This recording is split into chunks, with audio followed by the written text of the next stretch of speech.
Have you ever wondered how Jesus is both the Son of God and the Son of David? It's a question that has intrigued theologians, scholars, and curious minds alike for centuries. This intriguing paradox is not a simple riddle to be solved, but a profound mystery that delves into the heart of Christian faith and belief.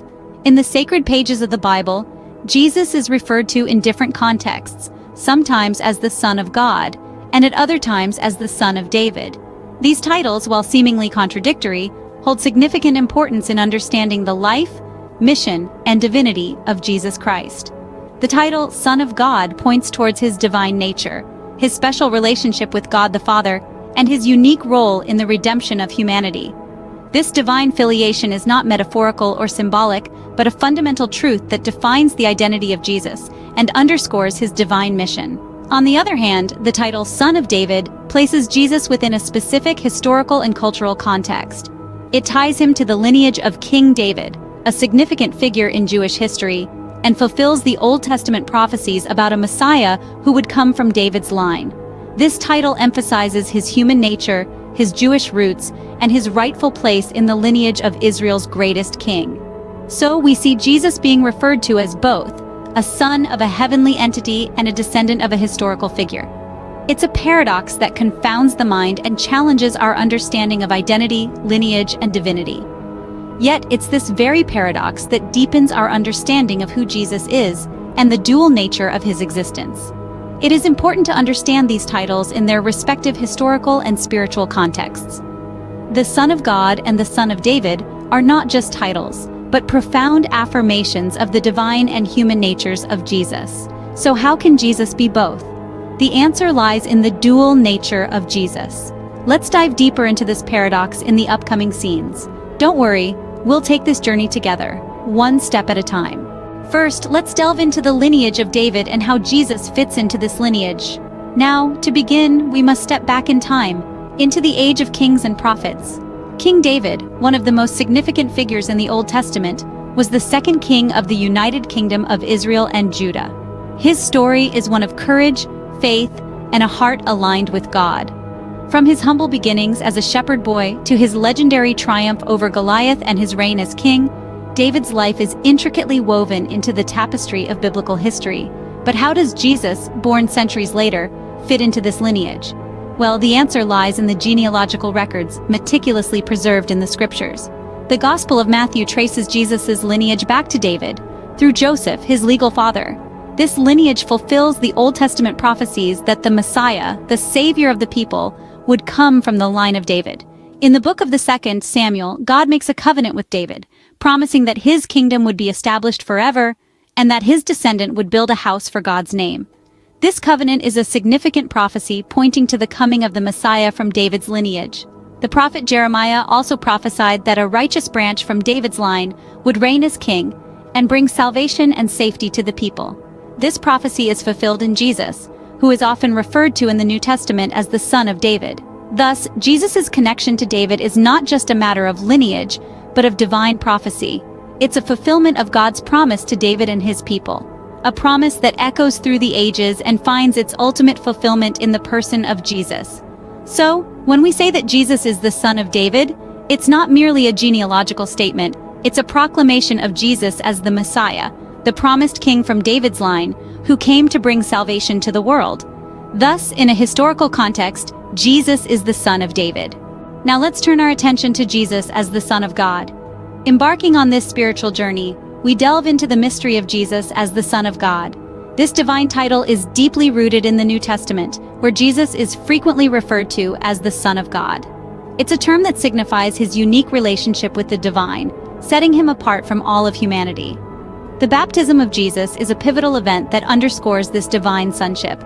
As described in the Gospel of Matthew, when Jesus emerges from the waters of the Jordan River, the heavens open, and a voice from above proclaims, "This is my beloved Son, with whom I am well pleased." It's a profound moment that publicly affirms Jesus' status as the Son of God. The transfiguration of Jesus further exemplifies his divine nature. On a high mountain, in the presence of his disciples Peter, James, and John, Jesus' appearance is miraculously changed. His face shines like the sun, and his clothes become as white as light. Again, a voice from the heavens declares, "This is my beloved Son, with whom I am well pleased. Listen to him. This divine pronouncement, along with the miraculous change in Jesus' appearance, reiterates his status as the Son of God. In the spiritual context, being the Son of God is not merely about lineage or birthright. It's about embodying the divine essence, manifesting God's love, and fulfilling his purpose. Jesus, as the Son of God, is not just a passive recipient of this title, but an active participant in God's divine plan. He embodies God's love for humanity and fulfills his purpose through his teachings, his miracles, and ultimately his sacrifice. So, when we speak of Jesus as the Son of God, we're not just talking about a title, we're talking about a relationship, a mission, and a divine love story. We're talking about a unique bond between the divine and the human, a bond that is both intimate and eternal. So, in a spiritual context, Jesus is the Son of God. With both these aspects in mind, it's time to explore the dual nature of Jesus. This duality, the concept of Jesus being both fully human and fully divine, forms a cornerstone of Christian theology.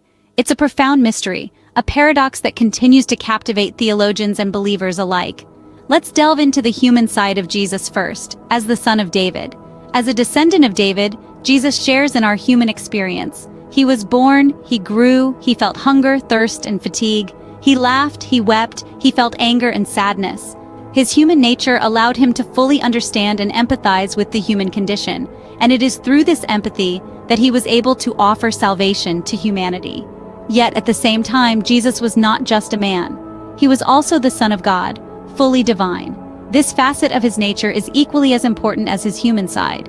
As the Son of God, Jesus possessed the power and authority of God himself.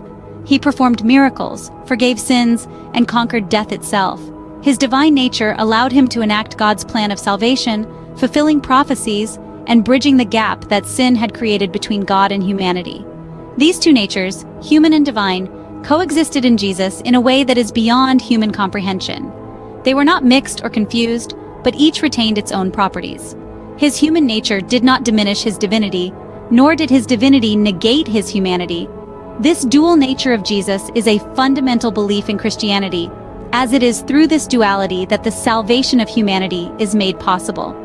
In this way, Jesus embodies both the divine and the human, being both the Son of God and the Son of David.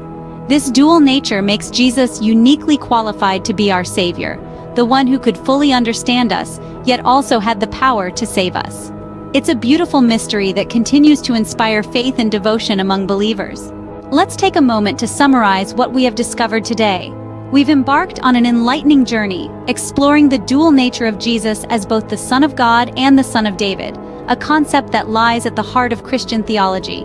We began by delving into the meaning of Jesus as the Son of David, harking back to the Old Testament prophecies.